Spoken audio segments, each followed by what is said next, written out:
50க்கும் மேற்பட்ட உலக நாடுகளில் 100 கோடிக்கும் அதிகமான ஆகாயம் தமிழ் பார்வையாளர்களுக்கு பேரன்பும் திருநன்றியும். உலகெங்கும் வாழும் ஆகாயம் தமிழ் நெஞ்சங்களுக்கு கிறிஸ்டியின் அன்பு வணக்கம். நம்மோட சினிமா விமர்சகர் செய்யார் பாலு சார் இருந்திருக்காரு. வணக்கம் சார். வணக்கம். எப்படி இருக்கீங்க சார்? நல்லா இருக்கேன் சார். பிரகாசமா இருக்கீங்க. ரஜினியாவே பிரகாசமா. ஓகே. அப்ப யாருக்கு ரசிகர் கிடையாது. ரைட்டு, ரஜினிக்கு கொண்டாடுறாங்க அப்படின்ற ஒரு விஷயம் பாருங்க. இப்போ வரைக்கும் கொண்டாடுறாங்க அப்படின்ட்டு அந்த வயசு வரைக்கும் அப்படி காத்துக்கிட்டு இருக்காங்க, வெயிட் பண்ணிக்கிட்டு இருக்காங்க அப்படின்ட்டு அது ஒரு மேஜிக் தான். ரஜினி கிட்ட இருக்கிற ஒரு மேஜிக் தான். கண்டிப்பா. இப்போ அனிருத் அதில் டயலாக் கூட வந்துச்சு, நீ இவ்வளோலாம் வேலை செய்ய மாட்டியா அப்படின்னு. இல்லை, தலைவருக்கு பண்ணா தீயா பண்ணணும்ல அப்படின்னு சொல்லிட்டு சொன்னாரு. தீயா பண்ணியிருக்காரா சார்? நிச்சயமே அது ஒரு ஏற்கனவே எதிர்பார்த்தது தான். அது அந்த ஒரு ப்ரோமோ ஒன்று விட்டுருந்தாங்க. அந்த ஒரு ட்ரெஸ்ஸு கூட பார்த்தீங்கன்னா தீ படத்தோடைய ஒரு ரஜினியோடைய தீ படத்தில் அவர் ஒரு ஹார்பரில் வேலை செய்கிற கூலியாக ஒரு கடத்தல் பண்ணனா இருப்பார். தீ 81 வந்த ஒரு படம் வந்து ஒரு சிறப்பான ஒரு கதை. ஏன்னா தீக்கு முன்னாடி வந்த பில்லா வந்து அந்த அளவுக்கு வலுவான கதை இல்லைன்னா சூப்பர் டூப்பர் ஹிட்டு. தீ வந்து இட்டு அதே கே பாலாஜி தான் தயாரிப்பு, அதே பில்லா கிருஷ்ணமூர்த்தி தான் டைரக்ஷன். உங்களுக்கு வந்து அந்த படத்தில் என்னென்னா டைலாக் அவ்வளோ சூப்பராக இருக்கும். எனக்கு தெரிஞ்சு பார்த்தீங்கன்னா தீயோடைய ஒரு சின்ன ரீமேக் தானா. தீயை வந்து தீ படத்துலேருந்து நிறைய டீகோட் பண்ணி காமிக்கிறாரோ லோகேஷ் கனாதி. அவர் பழைய படங்கள்லாம் தான் கொண்டு வந்துருவார். விக்ரம் மாதிரி சொல்றேன். விக்ரம் மாதிரி வந்து அப்படி கொண்டு வந்திருக்கிறாரோ அப்படின்றது தான். அதுதான் அந்த இப்பயே டீகோட் பண்ண ஆரம்பிச்சிட்டாங்க. அதெல்லாம் தாண்டி ஒரு பக்கம் பாருங்க, தான் பேர வயசு இருக்கிற அனிருத், அப்புறம் வந்து சாண்டி, இன்னொரு பக்கம் தன்னுடைய 80களுடைய நண்பர், அப்புறம் போட்டியாளர் டிஆர் வந்து ஒரு குத்துறாரு இங்கே. அதை தாண்டி ரஜினிக்கான ஒரு மாஸ் ஒரு வைப்பு வெயிட் பண்ணுறது. ரஜினி ரசிகர்கள்லாம் வந்து 50 வயசுக்கு மேலே ஆகிடுச்சு, பிபி சுகர் இருக்குதுன்னு சொல்லிட்டு இருக்கும் பொழுது சின்ன குழந்தை கூட ஆடுற அளவுக்கு வந்துச்சுன்னா அந்த ஒரு மேஜிக் என்ன மேஜிக்னு தான் தெரியல. அதையெல்லாம் தாண்டி இந்த 74 வயசில் ஒரு மனுஷன் இவ்வளோ ஆக்டிவாக இருக்கிறதுக்கு காரணம் நடக்கிறதே பெரிய விஷயம். அந்த தொழில் மீது கொண்ட ஒரு பக்தி தான் காரணம். இந்த பாட்டு பாருங்க, இது ஒரு சூப்பர் ஹிட் பாட்டாக இருக்குன்னு எனக்கு தோணுது. டிஆர் வந்து அவர் பண்ணுறது எல்லாத்தையும் ட்ரால் பண்ணி பார்த்துருப்போம். ஆக்சுவலி இந்த பீட்டை கூட நிறைய பேர் வந்து ரொம்ப ட்ரால் பண்ணுவாங்க, மீம்ஸ்லாம் வச்சுருப்பாங்க.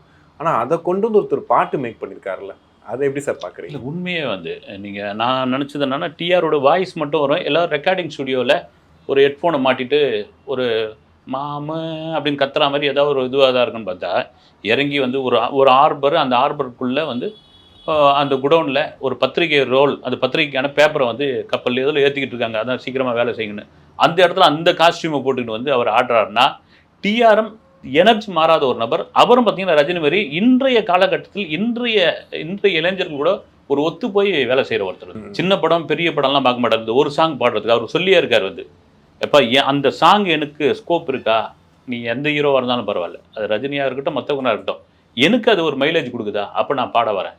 சில பாட்டில் சம்பளம் வாங்காமலே பாடியிருக்காரு, சும்மாவே பாடி கொடுத்து. அப்படின் பொழுது எனக்கு பழைய ரீமைண்ட் சம்பவங்கள் தான் ஞாபகம் வருது. என்னென்னா, ஒரு கதை ரெடி பண்ணிட்டார் டிஆர். நான் சொல்கிறது 80களில் ரெடி பண்ணி இந்த கேரக்டர் ரஜினி தான் பொருத்தமாக இருப்பாருன்னு சொல்லி ரஜினிகிட்ட போய் கதை சொல்கிறார். ரஜினி பிடிச்சி போகுது. ஏன்னா டிஆர் ஒரு பக்கம் பீக்கில் இருக்கார். அந்த கேரக்டர் பேர் வந்து செயின் ஜெயபால். ஆமாம், கையில் வந்து சைக்கிள் செயினை சுற்றிட்டு இருக்க மாதிரி சூப்பராக இருக்குன்னு சொல்லிட்டு யார் தயாரிக்க பொறுத்தோம், நான் தான் தயாரிக்க போகிறேன்னாரு. அப்போ ரஜினி என்னென்னா ஏவிஎம், சத்யா மூவிஸு, வாகினி, இப்படி பெரிய பெரிய நிறுவனங்கள்லாம் நடிச்சுட்டு இருந்தாலும் இது ஒரு பெரிய நிறுவனம் தயாரிச்சா நல்லா இருக்குன்னா, அதெல்லாம் இல்லை, நான் தான் தயாரிப்பேன்னு சொல்லி இவரே வந்து அந்த கேரக்டர் நடிச்சார். அதுதான் உயிருள்ள ஒரு விஷயம். அதுதான் உயிருள்ள விஷயம். அதெல்லாம் செயின் ஜெயபால் கேரக்டர். நீங்கள் பார்த்தீங்கன்னா ரஜினி பண்ணியிருந்தாரா எப்படி இருக்குன்ற மாதிரியான ஒரு விஷயம். அப்புறம் ரஜினி படங்கள் வரும்போது இவர் படமும் வரும், ஒரு கிளாஷ் மாதிரிலாம் இருக்கும். அது ரெண்டுமே போட்டி போட்டுன்னு போகும். இப்போ 80கள் எல்லா படமும் ஓடும். அதெல்லாம் தாண்டி ஒரு வயசாகி எல்லாம் ஒரு நிலைக்கு வந்து ஒரு எல்லாம் உச்சத்தில், டிஆரும் ஒரு உச்சத்தை தொட்டவர், ரஜினி அதுமாரி ஒரு உச்சத்தை தொட்டவங்க. இன்றைக்கி வந்து இந்த 2K கிட்ஸுக்கிட்ட வந்து அவங்க ஒரு சம்பவத்தை பண்ணியிருக்காங்கன்னா இதுதாங்க சினிமா. ஓகே, அனிருத் சார், அதாவது இந்த பாட்டு ஃபுல்லாக பார்த்தீங்கன்னா ரஜினிகாந்த் ஹீரோவா இல்லை அனிருத் ஹீரோவான்ற மாதிரி இருக்குது. ஃபஸ்ட்டு டான்ஸ் ஆடுவார், அப்பப்போ லைட்டாக வருவார், ப்ரொமோக்கு வருவார். ஃபுல் லென்த்தாக ஒரு சாங் வந்து ரஜினிகாந்துக்காகவே நான் பண்ணுவேன்ற மாதிரி பண்ணியிருக்காரு. இவருக்கு டான்ஸ் ஆடலாம் சரியாக வராதுன்னாங்க. இதில் பார்த்தா பயங்கரமாக ஆடிருக்காரு. அதை எப்படி சார்? இல்லை, அது உண்மையாக வந்து ஏன்னா அவருடைய ரிலேஷன் சொன்னால் கூட வந்து நான் வந்து போகிற இடம்லாம் தலைவருடைய ஃபேன் நான் அப்படின்னு நிறைய பேர் ஓப்பனாக சொல்கிறதே பெரிய ஓப்பனாக சொல்கிறது. நிறைய பேர்லாம் கூட சொல்லுவாங்க வந்து இவர் வந்து ரஜினிக்கு விஜய்க்கெலாம் வந்து ஸ்பெஷலாக போட்டு கொடுப்பாரு, மற்றவங்களாம் அப்படி ஒன்றும் போட மாட்டார் அப்படின்ற மாதிரி. ரஜினி கூட சொல்லியிருப்பார், நான் தோளில் தூக்கி வளர்த்த பையன் ஜெயிலர் இதில் இன்றைக்கி எவ்வளோ பெரிய ஆளாக வந்திருக்காருன்னா பெரிய விஷயம்னு அவர் அனிருத் கூட ஒரு இன்டர்வியூவில் சொல்லியிருப்பார். நான் முதல்ல ரஜினியோட பார்த்த படம் வந்து அண்ணாமலை படம், எங்கள் அப்பா கையை பிடிச்சி கூப்பிட்டு போனார் அப்படின்னு. எவ்வளோ சின்ன வயசு பாருங்க அது. அப்படின்பொழுது தனக்கு இப்படியாப்பட்ட ஒரு வாய்ப்பு கிடைச்சிருக்கு அப்படின்றது. ஏன்னா உலகமே வந்து கொண்டாடிக்கிட்டு இருக்கு, தன்னுடைய உறவினர் தனக்கு இவ்வளோ பெரிய ஒரு வாய்ப்பை கொடுத்துருக்காங்க இங்கே மியூசிக் அனிருத்தும் போது அந்த உற்சாகத்துடைய வெளிப்பாடு தான் இறங்கி அதை பண்ணுது. இப்போ ரஜினி சார் டான்ஸ் ஆனது அப்போ ப்ரமோலையும் பார்த்தோம், 2 ஸ்டெப்பு தான் காமிச்சாங்க. இதுலேயே அந்த 2 ஸ்டெப்பு தான் ஒரு 74 வயசுல கீழே கமெண்ட்ஸ்லேயே அதான் போட்டிருக்காங்க. இப்போ எங்கள் வீட்டிலலாம் ஒருத்தவங்க எந்திரிச்சு நடக்கிறதுக்கு கஷ்டப்படுறாங்க, எந்திரிச்சு நிற்க கஷ்டப்படுறாங்க. ஆனால் இந்த மனுஷன் வந்துட்டு அழகாக டான்ஸு, அதுவும் இது வரைக்கும் இல்லாத ஒரு ஹெவி ஸ்டெப்பு இந்த ஸ்டெப்பு, அதையும் போட்டு எப்படி சார் ஈடு கொடுக்க முடியுது இந்த இல்லை, டைம்ல? அதுதான் வந்து நீங்கள் உடல் நலம் சார்ந்து மனநலம்னு ஒன்று இருக்கு இல்லையா. நான் ஒரு நண்பர்கிட்ட, ரஜினிக்கு ஒரு நெருக்கமான ஒரு ஒருத்தக்கிட்ட பண்ண இந்த கிரியா யோகா, அது வந்து பண்ண ஆரம்பித்தாலே போதுமா, அந்த எனர்ஜியெல்லாம் வந்துடும். நீங்கள் வந்து அவர் ஏதோ இமயமலைக்கு போகிறாரு, ஏதோ அவருக்கு வந்து பொழுது போலன்னு போகிறாருன்னு தவிர பார்த்தீங்கன்னா, அந்த யோகாவை வந்து அவர் முறைப்படி கற்றுக்கணும். யார் வேணாலும் அதை வந்து அதை ஒருமுகப்படுத்தி அதை கற்றுக்கிட்டா அவங்களுக்கு வந்து அந்த சோர்வோ, அந்த உடலில் வந்து ஒரு களைப்போ, அந்த வயதோ தெரியாது. வந்து அந்த சீக்ரெட் தாங்க ரஜினிகிட்ட இருக்கிறது, வேற ஒன்றும் கிடையாதுங்கன்னு அவர். அதில் தான் வந்து அவர் ஏன் ஆன்மீகம் தொடர்பாக போயிட்டு இருக்காரு, யோகா தியானம் சம்மந்தமாக ஏன் போயிட்டு இருக்காரு, இந்த சீக்ரெட் தான் அப்படின்னு. அதை எப்படி சார் அடாப்ட் பண்ண முடியுது? இந்த வைபுன்றது இப்போ தான் நம்ம வந்துட்டு ஆரம்பித்தோம். ஆனால் அந்த வைபுக்குள்ளேயும் ரஜினிகாந்தை கொண்டு வர முடியுது. அதையும் வந்து நீ 2K கிட்ஸ் கொண்டாடுறாங்க. இப்போ கண்டிப்பாக இந்த இதை ரீல்ஸாக போட ஆரம்பிச்சிருவாங்க. அது எப்படி ரஜினிக்கு மட்டும் சாத்தியம்? அது இல்லை, அதுதான் வந்து என்னன்னா, உங்களுக்கு வந்து ஒரு தொழில் மீது ஒரு இன்ட்ரெஸ்ட் ஒன்று இருக்கு இல்லைங்களா. ஒரு கட்டத்துக்கு அப்புறம் நமக்கே கூட ஒரு வயசுக்கு அப்புறம் ரிட்டையர்மெண்ட்டுன்னு ஏன் 60 வயசு கொடுத்தான் 58லேருந்து போதும் அப்படின்னு. அவங்களுக்கு உடல் சார்ந்த மனம் சார்ந்த ஒன்று இருக்குல்ல, போதியா நமக்கு வந்து இதோட போதும், பேரம்பத்தி பார்ப்போம், அடுத்து சில பிரச்சனைகள் உடல் ரீதியாக மற்றதெல்லாம் பார்ப்போம்னு நீங்கள் ஓய்வு எடுத்துங்கன்னுவாங்க. அது எங்கன்னா ஒரு தொழில் மீது இன்ட்ரெஸ்ட்டாக இருக்கிற ஒரு விஷயம். நீங்கள் ரஜினியை வைத்து படம் பண்ண இயக்குநர்கள், டெக்னீஷியன் கேட்டு பாருங்க சார், முதல் பட ஹீரோ மாதிரியே வந்து உட்காருவாருன்னு. அதுதாங்க பலம். ஒன் மோர் எடுத்துக்கலாமா, இது கரெக்டாக வந்திருக்குதா, அப்புறமா வந்து கேரவேனுக்குள்ளே போகாமல் வெளியே சேர் போட்டு உட்காருது, பழைய லைட் மேனுங்களை கூப்பிட்டு பேசுறது, இவர் அந்த காலத்தில் பசங்க என்ன பண்ணுறாங்க, இது என்னன்னா ஒரு உற்சாகம், தன்னை உற்சாகமாக. சில பேர் மூடியாக போய் உள்ளே போய் ஒதுங்கிப்பாங்க, அதெல்லாம் கிடையாது. இது என்னென்னா தன்னை பூஸ்ட் ஏற்றிக்கிறது, அதை தாண்டி அந்த தொழில் மீது உள்ள ஒரு ஒரு ஒரு இன்ட்ரெஸ்ட் தான். நீங்கள் இந்த படம் சரியாக போகல அப்படின்னா அதுக்காக சோர்ந்து போகிறது கிடையாது, இந்த படம் அடிப்போம் அப்படின்னு. இன்னொன்று என்னென்னா, சக போட்டியாளர் நண்பர் கமலுக்கு வந்து இந்த டைரக்டர் ஒரு இட்டு கொடுத்துட்டாரு, அதை தாண்டி ஒரு இட்டு இதே டைரக்டர் வச்சு கொடுப்போம் அப்படின்ற ஒரு போட்டி தான் வந்து. இது பொறாமை கிடையாது. இந்த போட்டினால் தான் நல்ல நல்ல படங்கள் ரஜினியும் கமலும் கொடுத்துட்டு இருக்காங்க. தொடர்ந்து இப்போ லோக்கி நெல்சன் போது அவங்க கூட ஒர்க் பண்ண முடியுது. ஆமாம், ஒர்க் பண்ண முடியுது. எனக்கு டூரிஸ்ட் ஃபேமிலின்னு ஒரு டைரக்டர் படம் பண்ணியிருக்க ஒரு சின்ன பையன் எனக்கு ஏதாவது கதை இருக்கான்னு கேட்குறாரு அவர்கிட்ட வந்து. இதுதாங்க அது சம்பிரதாயத்துக்கு கேட்கறது இல்லை வந்து. லிங்குசாமி பேசிகிட்டு இருக்கும்போது சொல்லிட்டு இருந்தார், பேசிகிட்டு இருக்கும்போது ரன்னு படம் பார்த்துட்டு கூப்பிட்டு போய் பேசிகிட்டு இருந்தோம். பேசிட்டு கதை ஏதாவது வச்சுருக்கீங்களான்னு. வச்சுருக்கேன் சார், இப்போ கதை ஒரு லைனப்பில் இருக்குது, சொல்லுங்கள் அப்படின்னாராம். சொன்னாராம், இதுக்கு யார் நான் ஃபிக்ஸ் பண்ணிட்டீங்களான்னு.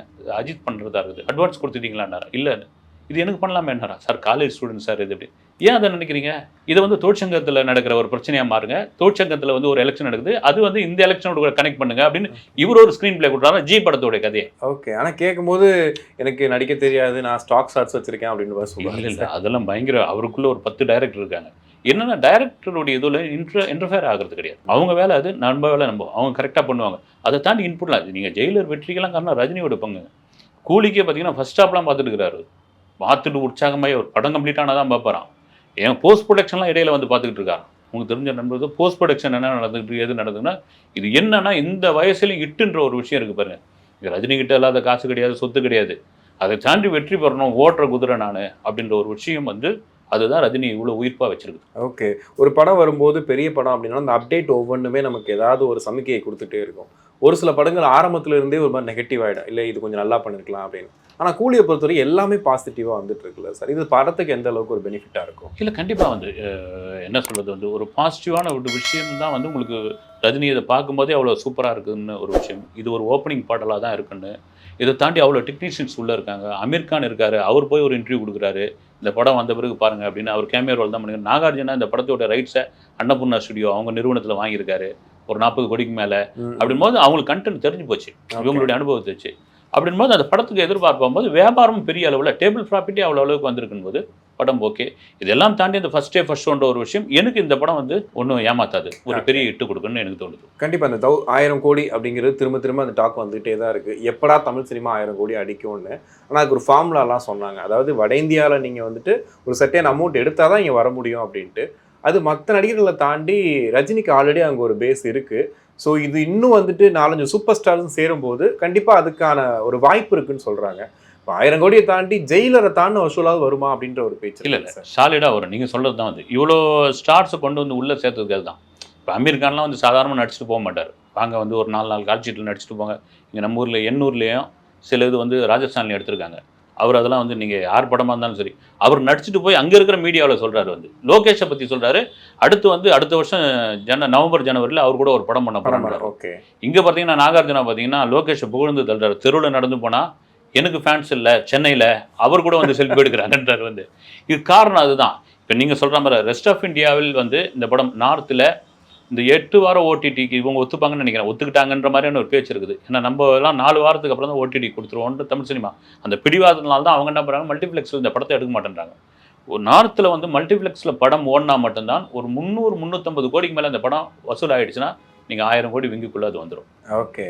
சன் பிக்சர்ஸ் இப்போ தான் ஜெயிலர்னு ஒரு பெரிய வெற்றி கொடுத்தாரு. அடுத்தடுத்து 2 படம் இருக்கு இப்போ. ஸோ அவங்க ப்ரமோஷனை இப்போவே ஸ்டார்ட் பண்ணிட்டாங்க. அதாவது ப்ரமோஷன் வீடியோவுக்கு அதுக்கு ஒரு செட்டு போட்டு அதுக்கு ஒரு செலவு பண்ணி வீடியோ எடுத்து பண்ணுறாங்க. சன் பிக்சர்ஸ்க்கு ஒரு டபுள் ட்ரீட் தானே சார்? ஆக்சுவலி ஒரு படம் ஜெயிலர் கொடுத்துட்டாரு, ஒரு பெரிய ஹிட் கொடுத்துட்டாரு. இப்போ இதுக்கு இன்னும் ஒர்க் பண்ணுவாங்கல்ல, ஆமாம், இன்னும் அதிகமாக ப்ரமோஷன் நடக்கும்ல. அவங்ககிட்ட ஒரு பெரிய மீடியா இருக்குல்ல. நீங்கள் சன் பிக்சர்ஸ் இப்போ ஒரு காலத்தில் வந்து சன் டிவி வந்து வெள்ளை ஒயர் டிவின்னுவாங்க ஊருங்களில் வந்து. அப்போ அந்த ஒயர் வந்து வெள்ளையாக இருக்கும், வெள்ளை ஒயர் டிவின்னுவாங்க. அப்போது அதுக்கப்புறம் வந்து சன்னை தவிர அப்புறம் 2-3 சேட்டலைட் மெயின் ஸ்ட்ரீம் மீடியாவில் தான் இருந்தது. நீங்கள் எந்திரன் படத்தெல்லாம் பார்த்தீங்கன்னா ஒவ்வொரு 10 நிமிஷத்துக்கும் வந்து ரஜினி அந்த மேன் கத்துவார். அதை மட்டும் ப்ரொமோட் பண்ணி அந்த பெரிய அளவில் கொண்டு போய் சேர்த்தேன். மே அப்படின்னு எந்திரன் வந்து இது பண்ணுவோம். படம் வந்தாலே அது சன் டிவியில் வந்து நிறுத்தி தொலைங்கன்ற அளவுக்கு தான் இதுவாகி அதை ப்ரொமோஷன் பண்ணி கொண்டு போயிட்டாங்க. இன்றைக்கி இருக்கிற காலகட்டத்தில் அந்த விஷயம் தெரிஞ்சவர்கள். ரெண்டாவது கரெக்டாக அந்த ப்ரொமோஷன்ற ஒரு விஷயம், நீங்கள் படம் எடுக்கிறத தாண்டி அதை கொண்டு போய் சேர்க்கறது இருக்கு இல்லைங்களா, அது அவங்ககிட்ட அந்த கட்டமைப்பு இருக்குது, அதை கரெக்டாக கொண்டு போயிடுவாங்க. சார் இன்னையிலேருந்து இப்போ பேசிகிட்டு இருக்க டைமில் இருந்து கரெக்டாக 50 நாள் இருக்குது கூலி ரிலீஸுக்கு. ஸோ அதுக்காக ஸ்பெஷல் டே அப்படின்றக்காக ரிலீஸ் பண்ணியிருக்காங்க. இதை தாண்டி வந்து 50 வருஷம் ஆச்சு ரஜினி சார் வந்து தமிழ் சினிமாவில். ஸோ அப்படி இருக்கும்போது அவருக்கு ஏதாவது பாராட்டு விழா வைப்பாங்க அப்படின்ற மாதிரி டாக் நான் நிறையா பேசியிருக்கோம். ஆனால் இருந்தாலும் அது வந்து ரஜினி விரும்புறது இல்லை அப்படின்னு சொல்கிறாங்க. பட் ஆடியோ லான்ச் வரும்போது கிட்டத்தட்ட அது அந்த அளவுக்கு கொண்டு வந்துருவாங்களா, ஒரு பாராட்டு விழா மாதிரி வைக்கலாம்? ஆக்சுவலாக என்னென்னா ப்ரொடியூசர் கவுன்சில், சாம்பர், நடிகர் சங்கம் இவங்கெல்லாம் சேர்ந்து ஒரு பெரிய விழா நடத்துறது வந்து ரஜினி மறுத்துட்டார். அது நீங்கள் சொல்கிற மாதிரி ஒரு பிரம்மாண்ட விழாவாக நேரு இண்டோர் ஸ்டேடியத்தில் தனிப்பட்ட முறையில் 50வது வருஷம்னு வேணாங்கன்ட்டார். நம்ம கமல் 60 கமல் ஆமாம் வேணாம் எனக்கு வேணாம் அப்படின்ட்டார். அது என்ன காரணம் அவர் சொல்ல அப்படின்னா அவங்களும் ஒதுக்கிட்டாங்க. நீங்கள் சொல்கிற மாதிரி இந்த ஆடியோ லான்ச்சோடு சேர்ந்து அந்த 50வது அந்த ஆடியோ லான்ச் அப்படி தான் பண்ணுறதா ஒரு ஐடியா பண்ணியிருக்காங்க. ஆகஸ்ட் முதல் வாரத்தில் ஆடியோ லான்ச் இருக்கும். அதோட சேர்த்து இதையும் சேர்த்து மாதிரி. சார் ஹார்பர் பேஸ்டு கதைனாவே நமக்கு நிறைய கதை இருக்குது தமிழ் சினிமா பொறுத்து, ஏகப்பட்ட கதை. இன்னொரு பக்கம் ட்ரக்ஸ். எனக்கு இந்த வீடியோ பார்க்கும்போது கூட அவங்க பேப்பரை தான் அச்சிடுறாங்களா இல்லை அதில் ஏதாவது ட்ரக்கை வச்சு ஒழிச்சு வச்சுட்டு அனுப்புகிறாரான்ட்டு.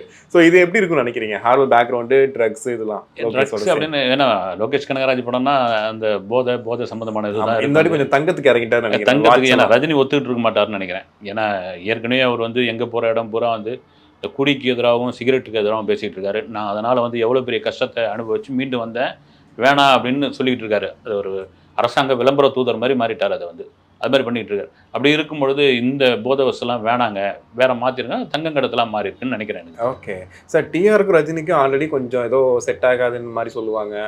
டிஆர் நிறைய கருத்துக்களும் சொல்லுவார். அரசியல் ரீதியாக பேசும்போது ரஜினி தாக்கியும் பேசியிருக்காரு.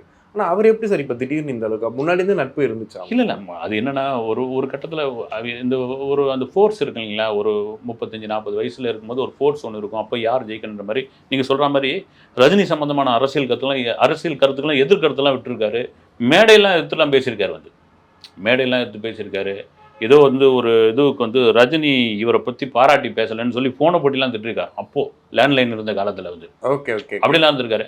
அதை தாண்டி வந்து தன்னுடைய மகனுக்கு லிட்டில் சூப்பர் ஸ்டார், அடுத்த சூப்பர் ஸ்டார் தன்னுடைய மகன் தான் அப்படின்ற அளவுக்கு பேர்லாம் வச்சிருக்காரு, அடைமொழிலாம் வச்சிருக்காருன்னு போது காலம் போக அதெல்லாம் மாறும். வந்து இப்போ டிஆரே பார்த்துருப்பாரு வந்து என்னையா அந்த மனுஷன் இந்த வயசில் வந்து வெளுத்து கட்டுறாப்புல அப்படின்னு நாம் உட்காந்து அதில் ஒரு பாட்டு பாடுவோம், ஒரு இது பண்ணுவோம் அப்படின் போது அவரும் ஒரு உற்சாகமாக மாறி இருக்காரு. கண்டிப்பாக இன்னைக்கு பாக்ஸ் ஆஃபீஸ் நிறைய பேசுகிறாங்க சார். இப்போ வந்து சிவகார்த்தியின் வரைக்குமே பாக்ஸ் ஆஃபீஸில் யார் கிங்கு அப்படின்றது போயிட்டே இருக்குது.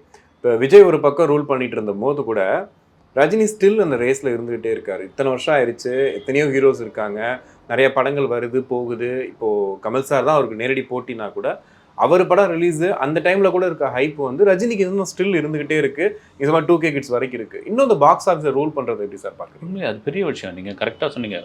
கமல்து வந்து தசாவதாரம் ரிலீஸ் ஆகுது, இவரது எந்திரன் ரிலீஸ் ஆகுது. அதே அதில் பாருங்கள் வந்து அந்த போட்டி இருந்துக்கிட்டே தான் இருக்குது. அதை தாண்டி என்னென்னா நம்ம திரும்ப சொல்கிறது என்னென்னா ஒரு மனிதனுக்கு ஒரு துறை மீதான உற்சாகம், அந்த துறை மீது அந்த மனிதன் கொண்டுகிற அந்த ஒரு என்ன சொல்கிறது அந்த லவ், இது தாங்க ஆக்டிவாக இருக்கிறது. வந்து நீங்கள் எங்கேயாவது ஒரு இடத்துல சோர்ந்து போனீங்கன்னா அது கீழே விட்டுரும். சினிமாவும் அதுதான். அது இங்கே இன்றைய இளம் நடிகர்லாம் இருக்காங்கல்ல, தயவுசெய்து நான் அதான் சொல்கிறேன் வந்து, இங்கே ரஜினி, கமல் கூட அதில் நீங்கள் போய் பாருங்கள், அவரும் ப்ரொமோஷனுக்கு அது ஓடுது. அதை தாண்டி பார்த்தீங்கன்னா கொண்டு போய் சேர்க்குற விதம் ஒன்று இருக்கு இல்லைங்களா. திடீர்னு ஹைதராபாத்தில் இருக்கார், கட் பண்ணால் துபாய்க்கு போகிறாரு, அப்புறம் கோலாலம்பூரில் இருக்கார், இப்படியே போயிட்டு இருக்கு. ரஜினி அது மாதிரி தான் வந்து ஆக்டிவாக போகிறது வர்றது. மைசூரில் ஷூட்டிங் நடக்குது, கேரளாவில் இருக்கார், ஜெயிலருக்கு. திடீர்னு பார்த்தா ஒரு இதில் போயிட்டுருக்காரு, திறந்த வெளி காரில் போயிட்டுருக்காரு. இந்த ஆக்டிவ் தான் ஒரு ஆக்டிவாக. இது ஏன் இன்றைய இளம் ஹீரோக்களுக்கு இல்லை அப்படின்ற ஒரு கேள்வி பெரும் கேள்வியாக இருக்குது. இந்த பாட்டுக்குள்ள கிரெடிட்ஸ்லாம் போடுவாங்கல்ல சார், அதில் வந்துட்டு இப்போ அனிருத் ஒரு பழக்கத்தை கொண்டு வந்திருக்காரு. அதில் கிட்டார் வாய்ச்சது, ட்ரம்ஸில் இருந்தவங்க எல்லார் பேரையும் போட ஆரம்பிச்சிட்டாரு. அதை தாண்டி முன்னாலாம் மியூசிக் கம்போஸ்டு பைன்னு போடுவாங்க, மியூசிக் டைரக்டர் பைன்னு போடுவாங்க. இப்போலாம் வந்து ப்ரோக்ராம் அரேஞ்சு பை அப்படின்ற மாதிரி தான் போடுறாங்க. ஆனால் அவர் மேலே ஒரு சொல்லிகிட்டே இருப்பாங்க, ஒரு எலக்ட்ரானிக் மியூசிக்ஸ் நிறையா யூஸ் பண்ணுறாரு அப்படின்ட்டு. ஆனால் எல்லாரும் மியூசிக் டிரெக்ஷன் போடுவாங்க. இப்போ அவரே கொஞ்சம் மாற்றி, இல்லை நான் இதானே பண்ணுறேன், அது ஓப்பனாக போட்டால் என்ன தப்புன்ற மாதிரி மாறிட்டாரா? இல்லை, வரவேற்க ஒரு விஷயம் தான். உங்களுக்கு ஃபாரினில் அப்படி தானே வந்து நீங்கள் மியூசிக் டைரக்டர், கம்போசர் இதெல்லாம் தாண்டி வந்து நீங்கள் அவங்க இருக்கிற இன்ஸ்ட்ருமெண்ட் வாசிக்கிறவங்களுடைய இல்லை ஆனர் பண்ணுறது, அவங்கள வந்து ஸ்டேஜில் கூப்பிட்டு வந்து பாராட்டுறது, ஷீல்டு கொடுக்குறது, அவங்களுக்கு தனிப்பட்ட முறையில் அவார்டு கொடுக்குறதுலாம் இன்றைக்கி வந்துருச்சு வந்து ஹாலிவுட்டில், யூரோப்பியன் சினிமாவிலேயே வந்துருச்சு. அப்படின்னு அதுக்கேற்ற மாதிரி மாறுறது தான் வந்து கரெக்டான ஒரு விஷயம் வந்து. நான் தான் இங்கே அப்படின்னு கிடையாது. நீங்கள் எலக்ட்ரானிக்ஸ் இன்ஸ்ட்ருமெண்ட் இல்லாமல் ஒன்றும் பண்ண முடியாது வந்து. நீங்கள் பழைய இதெல்லாம் மேனுவல் தான். அதை தாண்டி இன்னைக்கு காலத்தோடு சேர்ந்து போக வேண்டிய ஒரு சூழ்நிலை இருக்குது பாருங்க. அது இப்போ எஸ்பி பாலசுப்ரமணியம் கண்டிப்பாக பேசியே ஆகணும். அந்த ஓப்பனிங் சாங்னா அவர் வாய்ஸு, அவரோட இதில் கேட்டு பழக்கமாயிருச்சு. இப்போ வந்துட்டு அனிருத் பாடுறாரு, நிறைய பேர் மாற்றி பாடுறாங்க, மொத்தமாக பாடுறாங்க. ஹுக்கும் கூட பார்த்தீங்கன்னா எல்லாரும் சேர்ந்து ரஜினிக்கு ட்ரிபியூட் மாதிரி இருந்துச்சு. பட் இது அவரே வாசிச்சுட்டு பாடுறாரு. செட் ஆகுதா சார் அந்த இது பார்க்க முடியும்? அனிருத் பாடுறது நல்லா இருக்குங்க. அது அவருக்கான ஒரு தனி என்ன சொல்றது, ஒரு எனர்ஜி. அந்த ஃபேன்ஸ் தனி அனிருத்துக்கான ஒரு ஃபேன்ஸ் உருவாக்கி வச்சிருக்காரு. அப்புறம் நீங்கள் சொல்ற மாதிரி காலகாலமாக எஸ்பிபி தான் காலகாலமாக வந்து ஒருவன் முதல்ல எல்லாகட்டும், வந்தாண்டா பால்காரன் ஆகட்டும், இன்னைக்கு வரைக்கும் போட்டு பார்த்தீங்கன்னா அவர் தான் வந்து.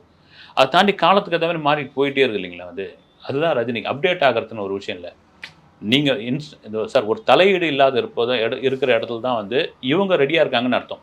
நான் தான் எல்லாத்தையும் பார்த்துக்கிறேன் அப்படின்ற ஒரு இடம் இங்கே வருது, அங்கே வந்து டம்மி ஆகிடும். இப்போ இருக்கிறாங்க இந்த பசங்களுக்கு டேஸ்ட் தெரியும், இவங்க பார்த்துப்பாங்க, நீங்கள் என்ன சொல்கிறீங்களோ அதை செய்கிறாங்க. அதனால தான் அவங்க கூட ஒர்க் பண்ண முடியுது. ஓகே, இப்போ அனிருத் சார் எல்லா பக்கமும் அவர் பாட்டு தான் போயிட்டு இருக்கு. பார்த்து ஜெயிலர் 2 இருக்கட்டும், அடுத்தடுத்த படங்களாக இருக்கட்டும், அடுத்து தனுஷ்க்கு ஒரு படம் பண்ணும்போது கூட அனிருத் தான் பண்ணுறாரு அப்படின்றாங்க. சவுத்து ஃபுல்லாக அவர் இது பண்ணுறாங்க. ஆரம்ப கட்டத்தில் அவர் பாட்டெல்லாம் சரியில்லை, என்ன பாட்டு இதெல்லாம் எப்படி கேட்குறதுன்னு சொன்னவங்க, இன்றைக்கி ஹையஸ்ட் பெய்டு அவருடைய குருநாதர் எல்லாருமே கீழே தட்டு இன்றைக்கி அவர் மேலே இருக்கார். இதை எப்படி சார் பார்க்குறீங்க? இது காலம் தான் சார். ஒவ்வொரு காலகட்டத்தில் ஒருத்தர் மேலே வருவாங்க இல்லைங்களா. அதை தாண்டி இன்றைக்கி என்ன மியூசிக் கொடுத்தா இப்போ பிடிக்கும் அப்படின்ற ஒரு விஷயம் வந்து. போன அனிருத் ஒரு படத்துலேருந்து கூட ஒரு பிஜிஎம் வந்து ஸ்வீடனில் இருக்கிற ஒரு ஆல்பத்துலேருந்து எடுத்தாருன்னு கண்டுபிடிச்சாங்க. நம்ம இப்போ ஈஸியாக கண்டுபிடிச்சோம். அப்போ பாருங்கள், ஸ்வீடன்லேயோ அல்லது ஸ்பெயின்லேயோ எங்கேயோ ஒரு இடத்துல இருந்தது யூஸ் பண்ணுறாங்க வந்து. அங்கே வந்து அந்த தேடல் ஒன்று இருக்குது பாருங்கள். நீங்கள் அப்பட்டமாக ஒரு இதுலேருந்து எடுத்தீங்கன்னா கண்டுபிடிச்சிருவாங்கன்னு. அதை தாண்டி நீங்கள் சொல்கிற மாதிரி தெலுங்குலேயும் வந்து ஒரு மோஸ்ட் வாண்டட் மியூசிக் டைரக்டராக மாட்டார். விஜய் தேவரகொண்டா பாராட்டுறாரு. அவருடைய படத்துக்கு வந்து இந்த படத்தினுடைய எனர்ஜியே அனிருத் அப்படின்றாரு வந்து. அது வந்து என்னன்னா இன்றைய காலகட்டம் அனிருத்தோடைய காலகட்டம் வந்து. ஓகே, கண்டிப்பாக சார். வெயிட் பண்ணி பார்க்கலாம் கூலி எப்படி இருக்குன்னு. ஒரு நேரத்துக்கு நன்றி.